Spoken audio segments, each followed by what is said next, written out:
அரைவேக்காட்டுத்தனமா அறிக்கைகளை விட்டுக் கொண்டிருக்கிறார் நம்முடைய எடப்பாடி பழனிசாமி அவர்கள். அந்த பெட்டிகளுடைய சாவி தொலைஞ்சிருச்சா அப்படின்னு கேட்கிறாரு. சரி, அவர் நினைப்பு பூராமே பெட்டியில தான் இருக்கு. நியூஸ் பேப்பரே படிக்காத எதிர்கட்சி தலைவர்களுக்கு நான் அவர்கிட்ட சொல்றேன், கடந்த 13ஆம் தேதி தன்னுடைய உட்கட்சி பிரச்சனையும் கூட்டணி பிரச்சனையும் மறைப்பதற்காக இன்றைக்கு அவர் அரசியல் அறிக்கை பண்ணிட்டு இருக்கிறார். அந்த அறிக்கையாவது ஒழுங்கா செய்திகளை படிச்சு உண்மையான நிலைமை தெரிஞ்சு வெளியிடுகிறார்னா அதுவும் கிடையாது.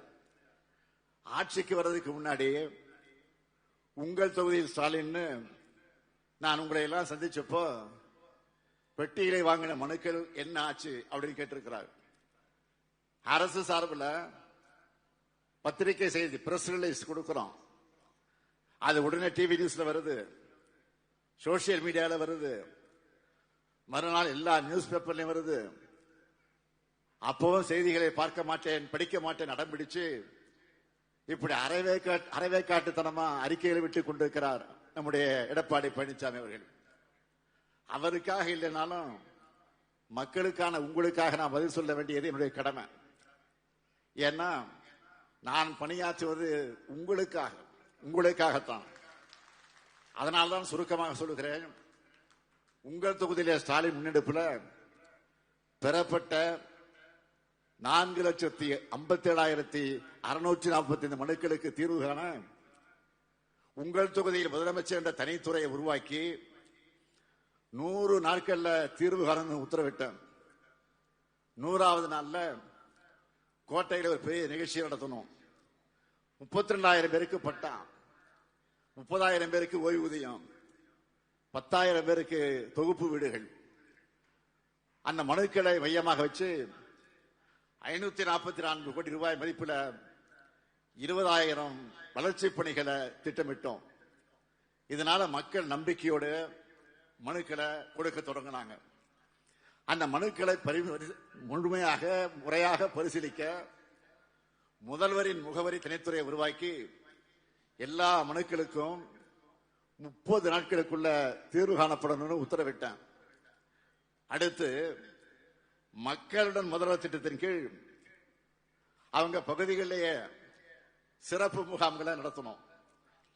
2024 அந்த ஆண்டுல சென்னையில் இருக்கக்கூடிய கோட்டுப்புறத்தில் முதலமைச்சரின் உதவி மையம் தொடங்கணும். இதுல 200 பேர் வேலை பார்த்துக்கிட்டு இருக்கிறாங்க. ஒவ்வொரு மனு மீது நடவடிக்கை என்ன என்பதை அவங்க கண்காணிக்கிறாங்க. இது எல்லாத்தையும் செய்திகள் மூலமா ஆவணப்படுத்தி மக்களுக்கான உங்களிடத்தில் சேர்த்து வெளிப்படைத்தன்மையாக செயல்படுகிறோம். ஆனால் இதெல்லாம் எதிர்கட்சி தலைவராக இருக்கக்கூடிய அவருக்கு தெரியல. இதுல அந்த பெட்டிகளுடைய சாவி தொலைஞ்சிருச்சா அப்படின்னு கேட்கிறாரு. சரி, அவர் நினைப்பு பூராமே பெட்டியில தான் இருக்கு. நியூஸ் பேப்பரே படிக்காத எதிர்கட்சி தலைவர்களுக்கு நான் ஒன்று சொல்றேன். கடந்த 13ஆம் தேதி தினமலர் பத்திரிக்கை, அதுல ஒரு நியூஸ எடுத்துக்காட்டா நான் சொல்றேன். அதோட தலைப்பு என்ன தெரியுமா? தினமலர் என்பது எந்த பத்திரிகை உங்களுக்கு தெரியும். அந்த பத்திரிகையில் வந்த செய்தி, அதுல தலைப்பு என்ன தெரியுமா?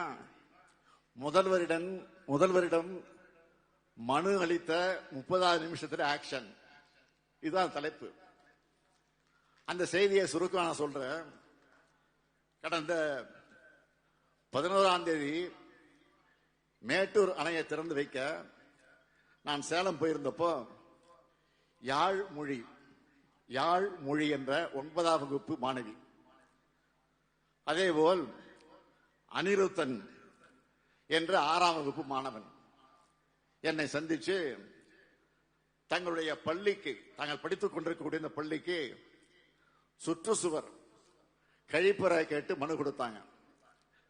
அதுக்கு பிறகு நடந்ததை பத்தி தினமலர் என்ன எழுதியிருக்காங்கன்னா, இரவு 8 மணிக்கு அந்த மாணவர்களை பார்த்ததும் வாகனத்தை நிறுத்திய முதல்வர் அவர்கள் அவர்களிடமிருந்து அந்த மனுக்களை பெற்றுக்கொண்டு நடவடிக்கை எடுப்பதாக உறுதி அளித்து அவரது கன்னத்தை தட்டி வாழ்த்து தெரிவித்து சென்றார். இரவு 8:30 மணி முதல் 11:30 மணி வரை மாவட்ட முதன்மை கல்வி அலுவலகம், சேலம் பொதுப்பணித்துறை, பிடிஓ அலுவலகம் ஆகியவற்றிலிருந்து தலைமை ஆசிரியரிடம் பல்வேறு விவரங்களை, ஆவணங்களை பெற்றனர். மறுநாள் காலை 7 மணிக்கு நங்கவழி ஒன்றிய பொறியாளர் வள்ளி தலைமையிலான குழுவினர் அந்த பள்ளிகளை ஆய்வு செஞ்சு சுற்றுச்சுவர் கழிப்பறை கட்டுவதற்கான மதிப்பீடை தயாரித்தனர். ஊரக வளர்ச்சி வாயிலாக சுற்றுச்சுவர் கழிப்பறை கட்டித்தர நடவடிக்கை எடுக்கப்பட்டுள்ளது. முதலமைச்சரிடம் மனு கொடுத்த சிறிது நேரத்தில் அதிகாரிகள் நடவடிக்கை எடுத்ததால் பள்ளி மாணவர்கள், ஆசிரியர்கள் மகிழ்ச்சி அடைந்தனர். முதலிடம் மனு கொடுத்த மாணவ மாணவரை பாராட்டினார்கள் என்று தினமலர் செய்தி வெளியிட்டிருக்கு. இதுதான் திராவிட மாடல் ஆட்சியுடைய செயல்பாட்டுக்கு எடுத்துக்காட்டு.